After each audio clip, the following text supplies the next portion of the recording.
Hi Year 13, so as promised I did say I would prioritise the last 3 poems because we haven't gone through those in much detail yet, and we haven't obviously covered the last 2 poems completely. We did have a quick look at this on our last Wednesday lesson together, so we will have a little look at it now in more detail. So this was the starting activity, and I think we did go through these. So if you weren't in, obviously just pause and you can write those down now. If not, obviously you've already got these notes. So polysyllabic was having more than one syllable. Latinate was having the character of Latin, and a quatrain is a 4-line stanza. Moving on then to the actual poem, so as I do with all of the poems that we've looked at, I will read through it and then I will put up some questions for you to have your own initial thoughts and your own critical perspective on it first, before I then dive in and provide you with my opinion on the poem and obviously what others have written about it. From the Journal of a Disappointed Man. I discovered these men driving a new pile into the pier. There was all the paraphernalia of chains, pulleys, cranes, ropes, and, as I said, a wooden pile, a massive affair, swinging over the water on a long wire hawser. Everything else was in the massive style as well, even the men, very powerful men, very ruminative and silent men, ignoring me. Speech was not something to interest them, and if they talked at all it was like this: let go, or hold tight, all monosyllables. Nevertheless, by paying close attention to the obscure movements of one working on a ladder by the water's edge, I could tell that for all their strength and experience, these men were up against a great difficulty. I cannot say what. Every one of the monsters was silent on the subject. Baffled, I thought at first, but then I realised indifferent and tired of the whole business. The man nearest to me, still saying nothing but crossing his strong arms over his chest, showed me that for all he cared, the pile could go on swinging until the crack of doom. I should say I watched them at least an hour, and, to do the men justice, their slow efforts to overcome the secret problem did continue, then gradually slackened and finally ceased. One massive man after another abandoned his position and leaned on the iron rail to gaze down like a mystic into the water. No one spoke. No one said what they saw, though one fellow did spit, and with round eyes followed the trajectory of his brown bolus. He had been chewing tobacco. On its slow descent into the same depths. The foreman, and the most original thinker, smoked a cigarette to relieve the tension. Afterwards, and with a heavy kind of majesty, he turned on his heels and walked away. With this eclipse of interest, the incident was suddenly closed. First in ones and twos, then altogether, the men followed. That pile, that left the pile, still in mid-air, and me, of course. Okay, so some key questions then. So have a little think about what inferences you can make about the title, what different types of masculinity are presented in the poem, and what does the poem suggest about the nature of masculinity. So we did actually cover some of these questions in our lesson, and you did make some notes about them. So I won't dwell on that for long. If obviously you weren't in the lesson, just pause and have a little go answering those before adding to your notes then with what I'm about to go through. Alright, so going through the poem then, having a little look at the title first. So it's already suggesting that this is going to be from a journal, so therefore from maybe a personal perspective. Disappointed as well creates a hook. It interests us immediately because it drives the question then of what is he going to be disappointed about. In the first stanza then, so it does open this focus, the personal pronoun I discovered. It does seem as though we jump straight into the middle of this journal that the man's writing. We've got that focus kind of straight away. There was all the paraphernalia. It's quite colloquial language being used here. It seems sort of out of place in a poem. It's more likely fitting of a prose, but then that fits the idea of this being a journal that he's writing, and it is going to be something that's meant to be a bit more narrative in style. However, as we delve deeper into this stanza, so of chains, pulleys, cranes, ropes, there is almost a lyrical sense to this as well. This rhyme provides a more typical poetical form. And then we go on to wooden pile, massive affair swinging. So this adjective is interesting here. So it sort of draws attention to the size of the men and the job that they are undertaking, this task, and suggesting he's an outside observer looking into this as well. So this is how he views these men, this is how he sees this job.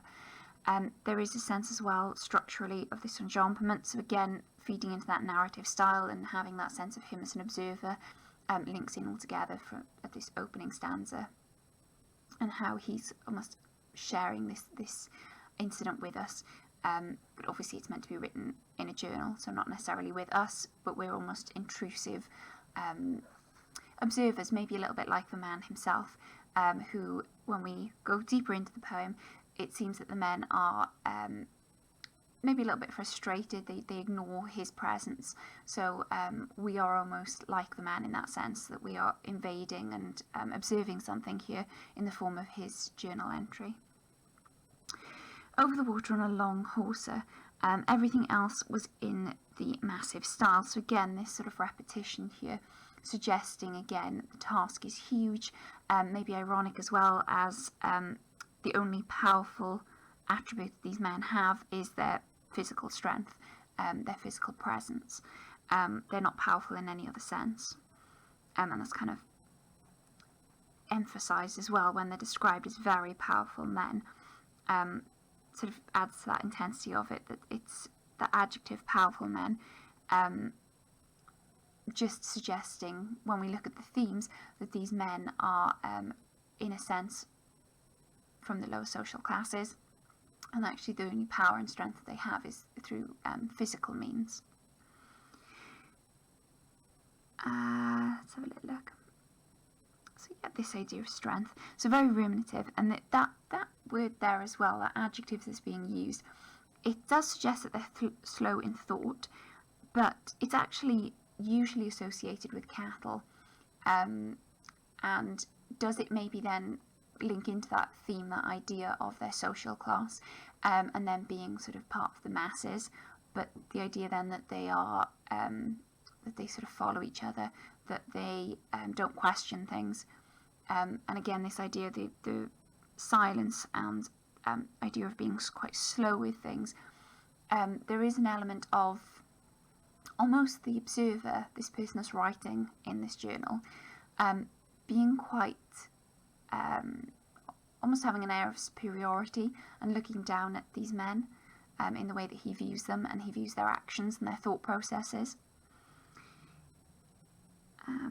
Just check I've got all my notes here. Yeah, and this idea, this ignoring me, so that verb sort of showing the difference between men, that actually these men are engaged and active and doing something, whereas the observer is quite passive in the actions that he's showing. He's just passively watching them, and almost like shows a separation, a distance between these men, the differences between them. On to the next stanza then. So speech was not something to interest them. Interesting, because speech is almost something that we see as an element of civilized society, being able to communicate with each other, being able to kind of share ideas, thoughts, which is something that seems to not interest these men.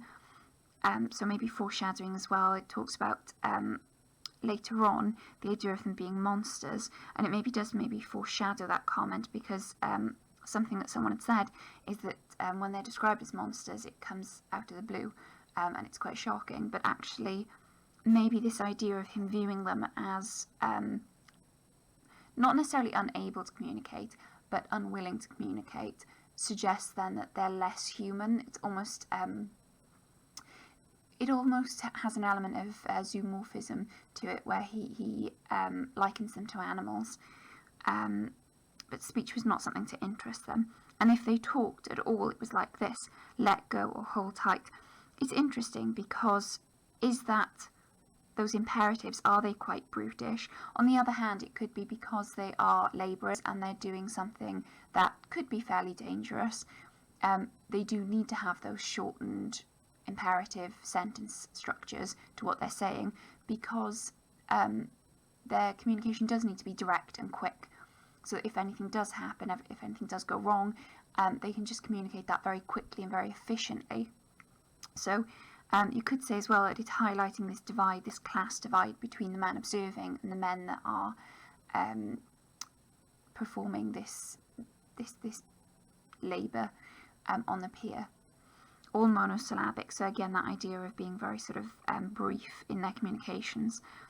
Nevertheless, by paying close attention, so he's sort of observing them, he's paying close attention to them while they're paying close attention to this task at hand. Again, we've got the enjambment, so to give it this element of narration, this narrative style.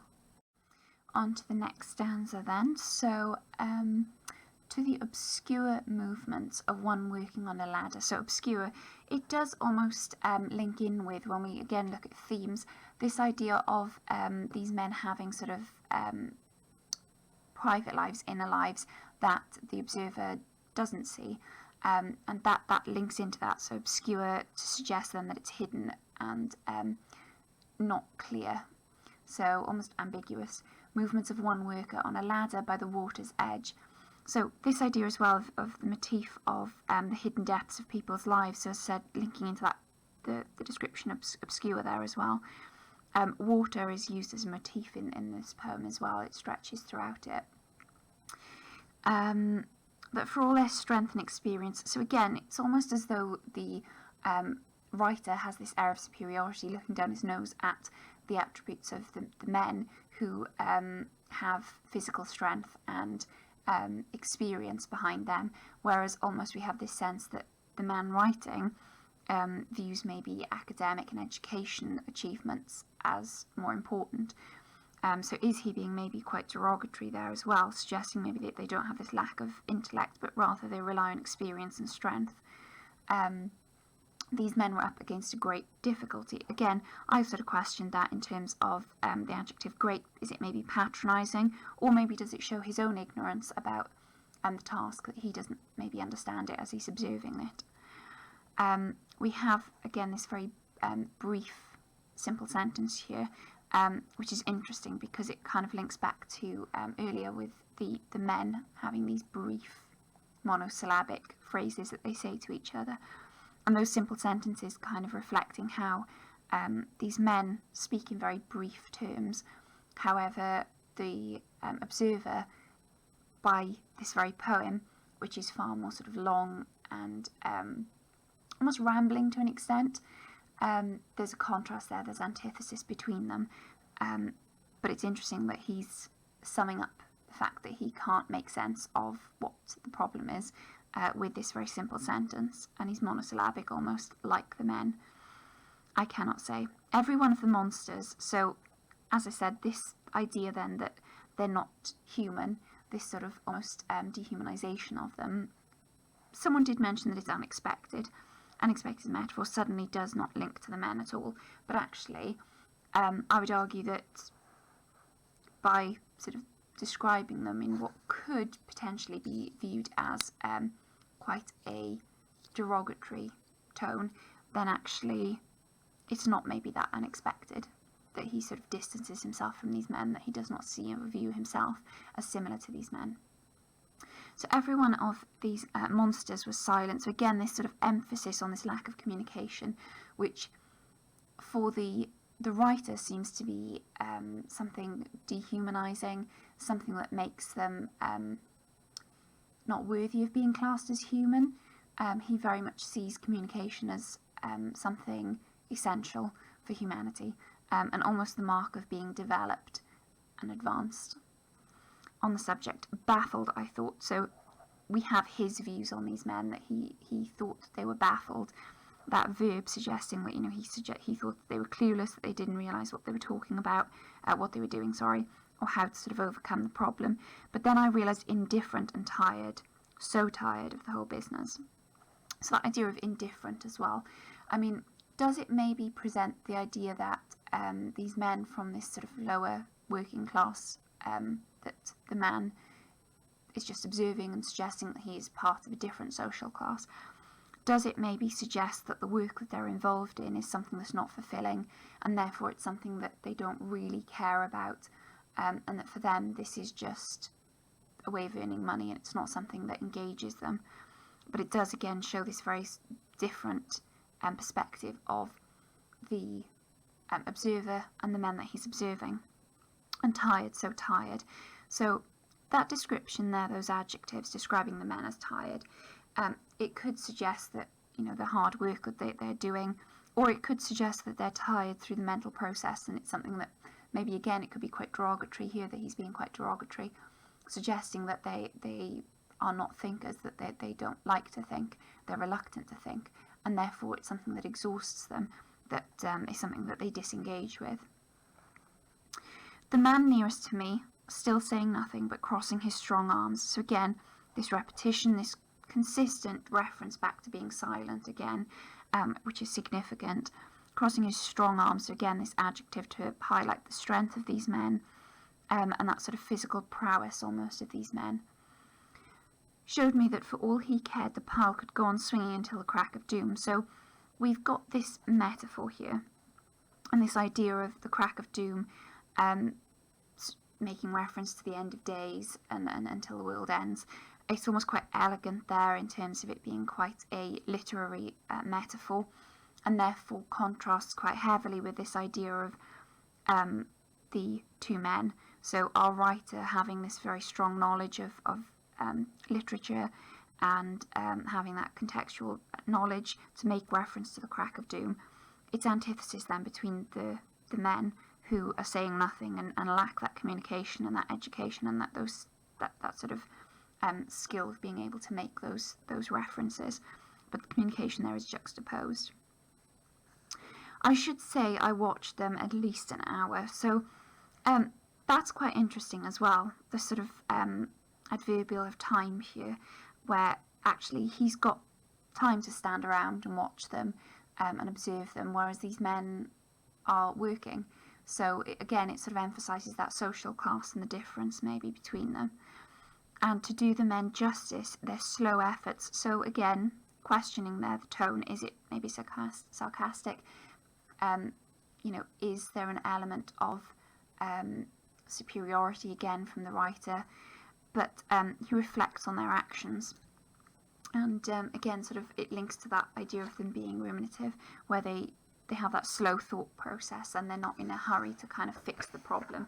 Again, it could link back to this idea of them not really caring about the work, because it's not something that fulfills them, and it's not something that they care immensely enough about to think quick enough of solving that problem. And that there's sort of a lack of maybe stimulation for them in terms of mental stimulation. To overcome the secret problem did continue. So that's, again, interesting adjective to describe the problem. Links maybe to life's problems. Again, if it is linked to class and social class, then could it be, again, the idea that the problems that these men face socially as working class men is a secret and a mystery to the observer, that he can't see what the issues are that they face, just like he cannot understand this problem that they're facing with driving this pile into the pier. Then gradually slackened and finally ceased. So we have got this kind of slowing down here again, and you could talk about the rhythm then as well in this stanza. It slows as well. One massive man after another. So again, this stature very much focused on, again, seeing them as strong and maybe not as thinkers. So one massive man, and one doesn't necessarily, it does single him out, but it doesn't give him much in terms of an identity. So it still sees him as one of a collective. After another, abandoned his position and leaned on the iron rail. So again, this idea of abandon, that verb, suggesting that there's a lack of effort there, and suggesting that he's not engaged with this work on that sort of level where he is excited by his work or interested in his work, but rather, they're kind of giving up his position and leaned on the iron rail to gaze down like a mystic into the water. Interesting description here. So to gaze down, that preposition may be suggesting the derogatory attitude to the working class, the idea of looking down at something. Like a mystic, so that's simile as well, sort of antithesis to the physical presence of the man. So it's interesting that he's describing them like mystics when actually he sees them as anything but. He doesn't see them as someone who engages with anything abstract or intellectual or something of a higher nature. He very much sees them as being sort of physical grunts, I suppose, in the work that they do. Again, we've got the reference to water there. Metaphor again, maybe for the bottom of the social class, and that idea, like I said, of looking down at them. No one spoke, so again, this quite sort of this silence, this passiveness from the men in terms of communication. It could link here as well to being politically passive, so failure to speak up about the hardships that they face, and that sort of failure to maybe understand the political system as well, so that they're kind of lost in it and they have to accept what they're given and what they have to go through, because there's a lack of understanding and education then in that sense. No one said what they saw, so again this idea of silence and that idea of sort of sharing and communicating is lost on them. The one fellow did spit, so again contrast to the mystic then that's looking down as well. So there's lots of antithesis and juxtaposition in this poem. Ironic and maybe quite humorous because it's quite crude. It's quite a disgusting act. With round eyes, follow the trajectory of his brown bulbous. So again, quite sort of disgusting imagery there, grotesque imagery. And again, sort of very lacking to the refinement and ideas behind this idea of being a mystic. He had been chewing tobacco, so again, this sort of parenthesis, the brackets being used here to insert further information. It's providing, again, this almost like reflective perspective of the narrator as he's making this journal entry, so he's reflecting back and inserting that information as well. On its slow descent, so again that sort of focus on slow being used here as an adverb, somewhat as well maybe ironic, because that idea of the solemnity as above sort of links to the idea of mystic, and very much different from the imagery of the mystic to this man now spitting. The foreman and the most original thinker. So this phrase as well is almost colloquial really, because original thinking is linked to philosophy and this idea of thinking in an original abstract way about things. Again, almost used ironically there, and almost quite patronising almost, because he refers to one of the foremen as an original thinker, but actually he doesn't see these men as original thinkers, he sees them as slow thinkers. He sees them almost like cattle.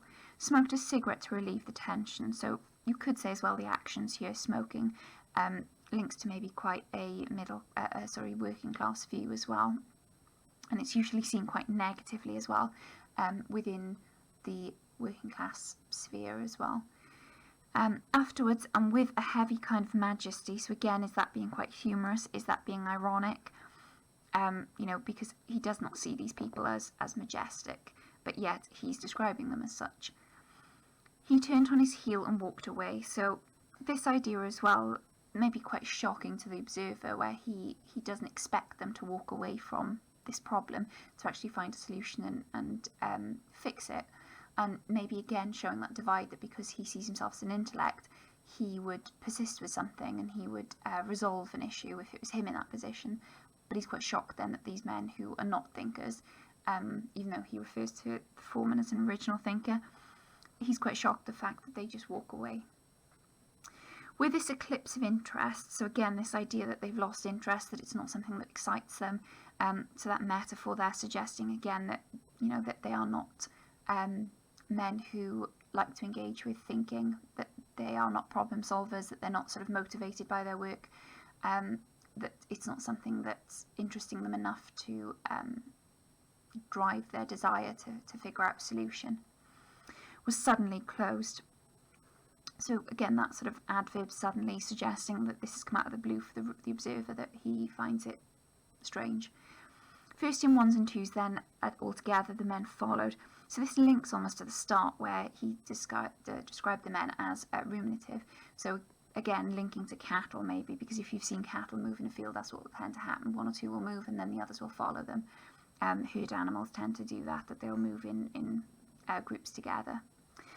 that left the pulse still in mid-air, so that preposition suggesting there the uncertainty and the fact that this problem is unresolved. And me, of course. So he as well is sort of left wondering what's going to happen and wondering how they're going to resolve this problem. So hopefully that's helped. I mean, in terms of structure, you could say about the sort of regular quatrains, maybe suggesting as well that this problem is fixed and that it didn't get resolved. Also, you could, if you are talking about it from a political perspective and talking about class system, you could again talk about how set that is as well, and how difficult it can be to move out of and escape from the social class that you're born into. So it does maybe highlight that. You could also talk about it being in reference to a journal, so maybe that idea of regular entries into a journal as well. It could be reflective of the structure of the poem. But hopefully that helps. I will now go through the themes as I usually do, and then I'll show you the links of where I've found my information. Themes that crop up in this poem then. So we've got social class. As I said, I did sort of talk about that consistently throughout my analysis. In terms of gender then, obviously with this one there are sort of archetypes almost of two different types of men and masculinity that's being presented. You've got this presentation of masculinity revolving more towards the idea of physical strength and power in that sense. And then obviously through the observer, you've got this idea of male intellect and this idea of being well educated then as well. So that's being presented in two different ways here. Society and culture, so again that's going to link very closely to the idea of the social class and this sort of societal expectations of these men, particularly the workers, who are very much stereotypically seen as, because they're working physically, not necessarily having this wide intellect then, but actually there are hints of this deeper hidden life that they have.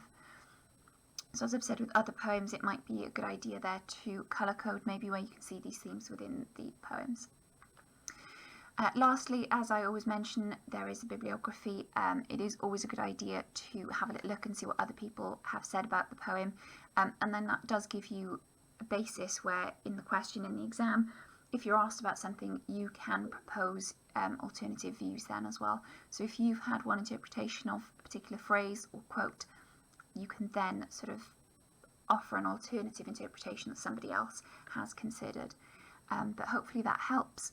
And I'm sorry that we weren't able to sort of cover that in more depth during our lesson.